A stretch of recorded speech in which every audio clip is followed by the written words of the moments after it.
스페인은 이제 더 이상 참을 수 없습니다. 푸틴의 군대가 4년 넘게 우크라이나를 유린하려는 모습을 지켜봤고 전쟁 내내 우크라이나를 지지해왔습니다. 이제 스페인은 결정적인 타격을 가했습니다. 스페인은 최신 지원 패키지를 통해 우크라이나가 러시아의 공중 위협에 대응하고 지상에서 반격을 펼칠 수 있도록 꼭 필요한 것을 제공했습니다. 푸틴은 이제 무력해졌고 그 모든 이유는 스페인이 우크라이나에 꼭 필요한 것을 제공하고 있기 때문입니다. 이 소식은 4월 22일에 전해졌습니다.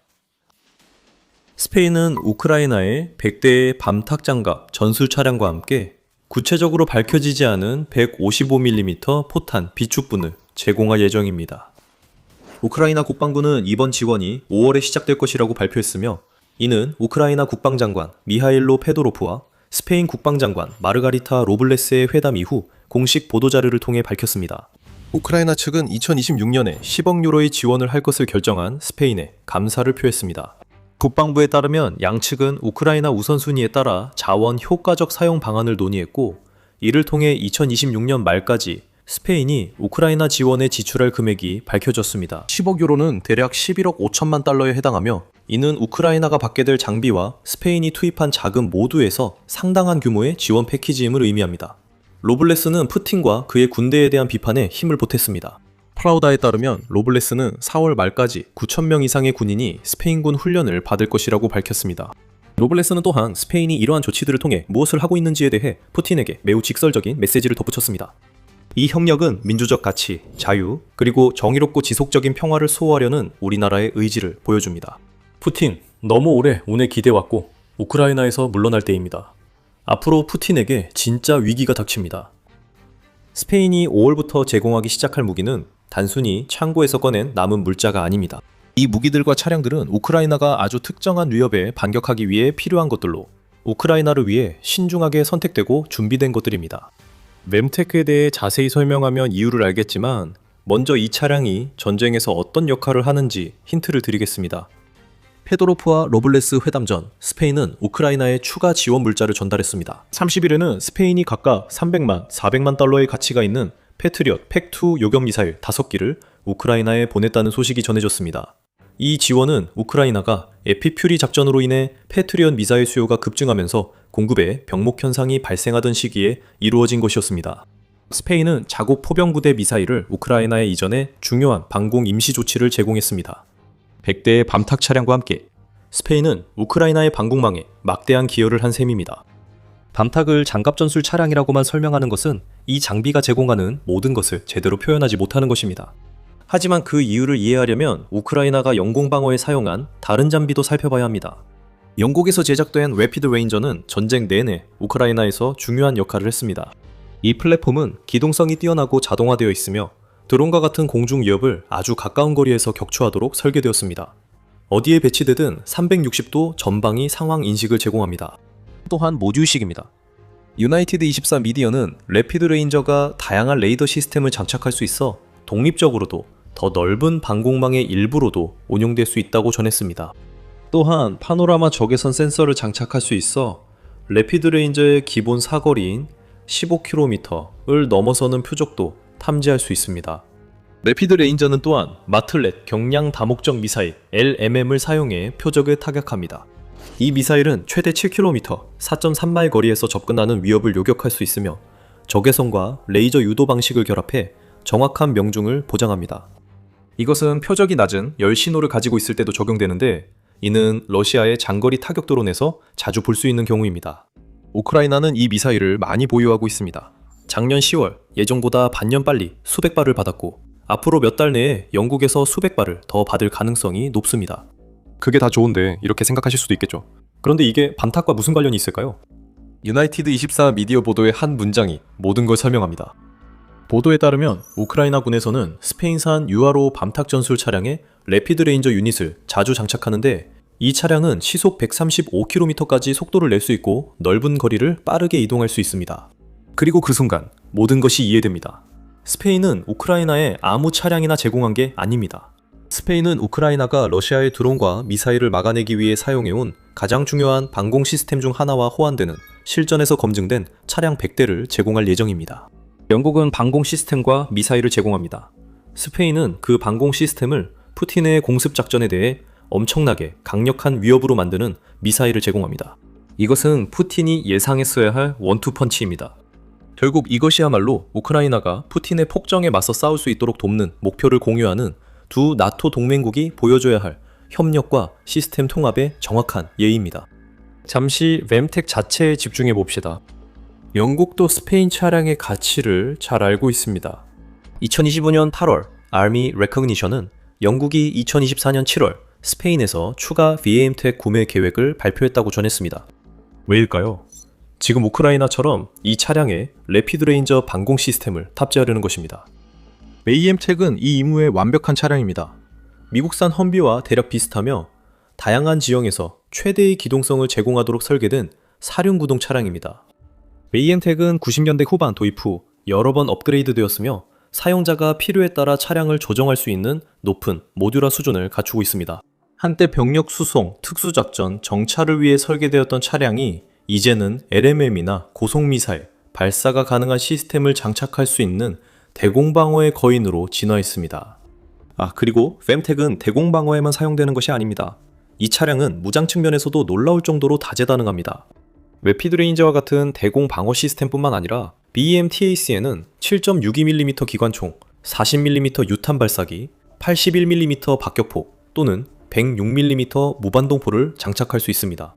우크라이나는 이 차량에 대전차 유도미사일을 장착해 매우 기동성 높은 탱크 킬러로 만들 수 있습니다. 이 차량은 러시아 강철 괴물 주위를 돌며 강력한 폭발물을 발사해 전장에서 제거할 수 있습니다.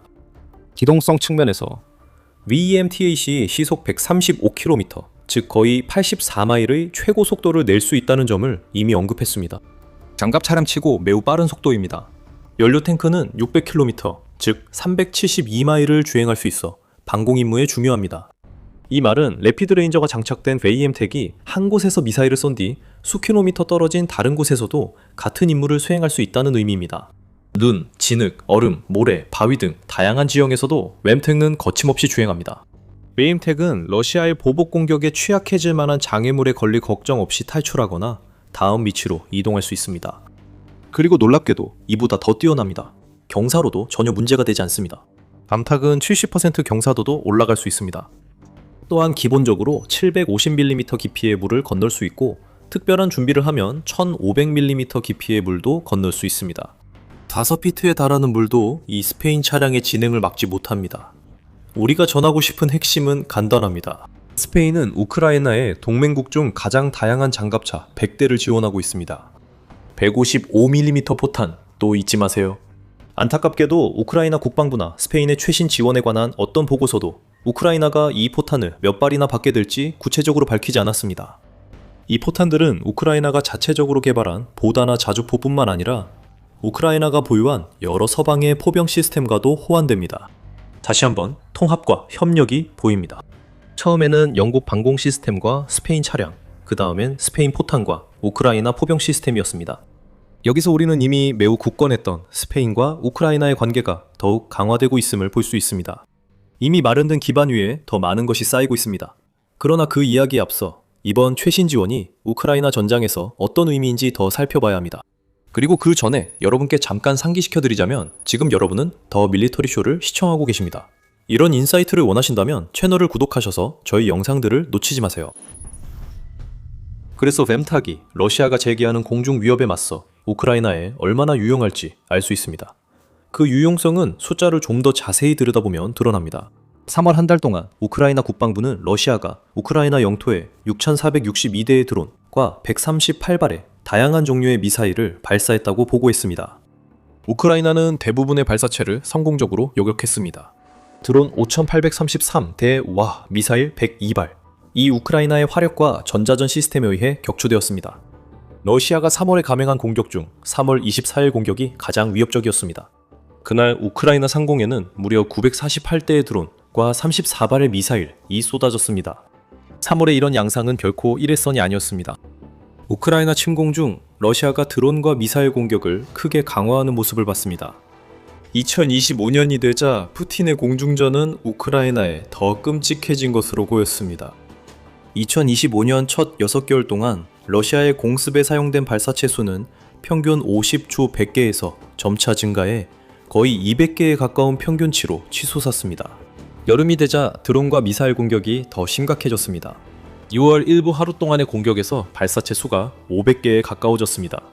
7월부터 러시아는 600대가 넘는 드론이 동원된 여러 차례의 공격을 감행했고 그 중에는 700개가 넘는 발사체가 사용된 공격도 있었습니다.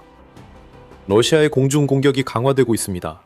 러시아는 샤이드형 드론과 미끼를 그 어느 때보다 더 많이 생산하며 대규모 드론 군집과 미사일로 우크라이나 방공망을 압도하려 하고 있습니다. 이 지점에서 방공 시스템을 갖춘 밤탑과 매우 중요해집니다. 이 차량들이 제공하는 기동성과 화력을 통해 우크라이나는 방공망을 강화할 수 있게 되었고, 이는 푸틴이 공습에 의존해 우크라이나의 후방을 약화시키고 러시아가 전장에서 발생한 피해를 이용하려는 시점에서 매우 중요한 역할을 합니다. 이건 단순한 전시 수학입니다. 우크라이나 후방의 도시와 기반시설, 물류를 공격하는 드론과 미사일이 줄수록 러시아의 지상 공격에 대한 우크라이나의 방어는 더 강해집니다. 최근 지원된 밤탁 도착 전에도 우크라이나 방공망은 결코 약하지 않았습니다. 유럽정책분석센터 세파가 4월 13일 기사에서 지적했듯이 우크라이나의 방공망은 이미 세계 최고 수준이며 점점 더 좋아지고 있습니다. 요격 드론 도입으로 우크라이나의 러시아 샤이드형 공격 대응 능력이 크게 향상됐습니다. 우크라이나는 러시아 FPV 드론 등 유사한 무인기를 다수 격추했고 3월 한 달간 3만 3천 개 표적을 혁신 무기로 격추했다고 주장합니다. SIPA는 우크라이나 요격률이 계속 향상된다고 밝혔습니다. 2025년 가을에는 몇몇 달에 러시아 드론의 최대 19%가 목표물에 도달하기도 했습니다. 3월에는 그 수치가 평균 8%로 떨어졌습니다. 그리고 우크라이나는 다층 방공 시스템을 구축해서 러시아의 드론과 미사일의 최소 95%를 요격하는 것을 목표로 하고 있습니다. 라피드 레인저 방공 시스템 탑재 VAM 테크는 다층 방어 전략에 완벽히 부합합니다. 이 차량은 단거리 드론 킬러로 우크라이나 방어망을 피해 들어온 러시아 드론을 요격할 수 있습니다. 핵심은 우크라이나가 최대한 많은 선택지를 확보하는 것입니다. 그리고 물론 우크라이나가 100대 새로운 웸텍 차량, 지상작전에 유용한 다양한 무기를 장착할 수 있다는 사실은 단순한 방어를 넘어 다양한 기회를 열어줍니다. 지상작전과 관련해서 우크라이나가 스페인으로부터 받고 있는 포탄이 바로 그곳에서 중요한 역할을 하게 됩니다. 그 탄약은 두 가지 측면에서 우크라이나를 돕습니다. 살상지대의 방어 전략을 강화하고 반격 작전을 수행하는 데 도움을 주는 것이죠. 이 채널에서 우크라이나 살상지대 이야기가 많았습니다. 수마일에 걸쳐 펼쳐진 살상지대는 철조망, 지뢰, 대전차 참호와 같은 지상 방어시설과 수백 대의 FPV 드론이 상공을 날아다니며 살상지대에 들어오는 어리석은 러시아 병사를 노리는 지속적인 위협이 결합되어 있습니다. 당연히 똑똑한 러시아 지휘관이라면, 그리고 전쟁에 그런 지휘관이 많이 남아있지는 않은 것 같지만 자신의 병사들에게 이런 살상지대를 최대한 피하라고 명령할 것입니다. 우크라이나도 바로 그것을 원하고 있습니다. 우크라이나의 지상 방어시설 상당수는 러시아 병사들을 특정 통로로 몰아 개발지와 매복 지점으로 들어가게 하도록 설치됐습니다. 그 다음엔 무슨 일이 벌어질까요? 드론과 포격이 쏟아지면서 러시아 병력과 장갑차를 순식간에 박살냅니다. 우크라이나는 충분한 드론을 보유해 이 전략을 지속할 수 있습니다. 목표는 2026년에만 700만 대의 드론 생산입니다. 그에 더해 여러 유럽 국가들과의 협력까지 더해지면 우크라이나의 매복 지점에서 무인 항공기 위협이 계속 높게 유지될 것입니다. 우크라이나가 필요한 것은 매복 공격을 최대한 치명적으로 만들기 위해 확보할 수 있는 만큼 많은 포탄입니다. 스페인의 최신 지원은 체코의 이니셔티브와 우크라이나 자체의 국내 포탄 생산이 함께 지원하는 탄약 공급망에 보탬이 되고 있습니다. 그리고 우크라이나의 반격도 있습니다. 러시아가 지난 2월에 스타링크 접근 권한을 잃은 이후 우크라이나 지상군은 남부 지역에서 반격을 시작해 대규모 영토를 탈환했습니다.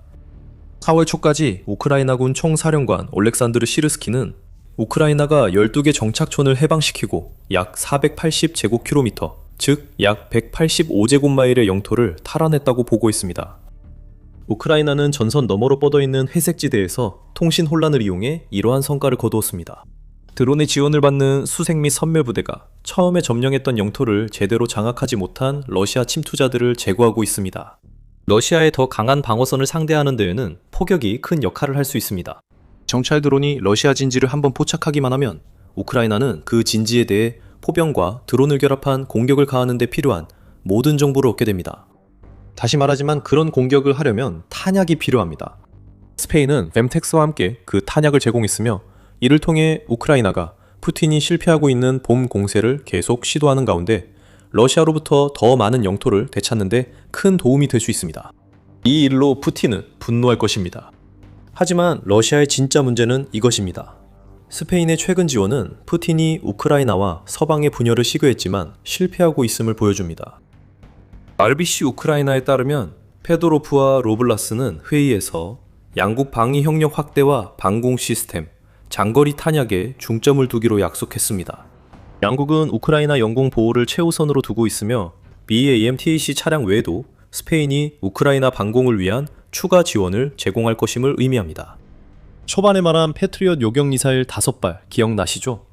RBC 우크라이나에 따르면 스페인은 현재 우크라이나와 협력하여 가능한 한 많은 패트리엇 시스템을 제공하고 다양한 종류의 무기를 통합해 우크라이나의 방어력을 강화하는 방안을 추진하고 있습니다. 페도로프는 나토 회원국들이 우크라이나를 위해 미국산 무기를 구매할 수 있게 해주는 펄 메커니즘이 매우 중요하다고 밝혔습니다. 스페인은 예전부터 우크라이나와 협력하는 것이 푸틴 침략 대응의 최선이라 분명히 밝혔습니다. 2025년 8월 스페인 외무장관 호세 마누엘 알바레스가 이 모든 것을 밝혔습니다. 오늘날까지 우크라이나에 대한 최고의 안보 보장은 현실적으로 우크라이나 군대를 강화하는 것이라고 할 수 있습니다. 왜냐하면 그것이 바로 오늘날 우크라이나의 안전, 주권, 자유를 보장해주고 있기 때문입니다. 그리고 그것이 우리가 하는 일입니다. 우크라이나 군이 주권과 영토 보전을 보장할 수 있도록 군사 장비를 지원하고 있다고 알바레스가 밝혔습니다. 그가 말하지는 않았지만 그의 발언에서 암시되는 것은 스페인이 우크라이나가 러시아 군대의 유럽 추가 진출을 막는 첫 번째 방어선임을 이해하고 있다는 점입니다. 우크라이나가 실패하면 나토에 문제가 생깁니다. 지금 우크라이나에 지원을 제공하는 것은 러시아가 유럽의 나머지 지역으로 진출하지 못하게 막는다는 의미입니다. 3월 18일 우크라이나와 스페인 관계가 더 가까워지고 있음을 보여주는 추가 증거가 있었습니다. 우크라이나는 그 날짜를 선택해 스페인과 5개 새로운 양자 협정 체결을 발표했습니다. 이 협정들로 두 나라는 공동 방위 생산과 철도 현대화에 협력하고 다양한 금융 문제에도 함께할 예정입니다. 블라디미르 푸틴은 이런 일이 일어나길 원하지 않습니다. 그의 침공은 러시아가 우크라이나를 점령해 유럽 전체를 혼란에 빠뜨리려는 것이었습니다. 하지만 실제로 블라디미르 푸틴은 우크라이나를 군사적, 지정학적으로 더 강하게 만드는 데만 성공했습니다. 그래서 스페인에서 온 최신 지원 패키지는 전장에서 큰 영향을 미칠 것입니다. 하지만 푸틴이 가장 걱정할 것은 그 무기에 담긴 메시지입니다. 스페인은 여전히 우크라이나 동맹국이며 러시아가 할 수 있는 일은 없습니다. 우크라이나와 스페인과 가까워지는 관계는 러시아 침략에 맞선 우크라이나와 유럽 파트너들 간의 더 넓은 협력의 일환입니다. 동유럽, 특히 불가리아에서는 앞으로 수년간 유럽 전체의 안보 지형을 형성할 수 있는 움직임들이 일어나고 있습니다. 이 움직임들은 우크라이나와 관련되어 있으며 어떤 관련이 있는지 궁금하다면 영상을 시청해주세요. 이 영상을 재미있게 보셨다면 우크라이나와 유럽 안보의 최신 동향 분석을 놓치지 않도록 더 밀리터리 쇼를 꼭 구독해주세요. 그리고 항상 시청해주셔서 감사합니다.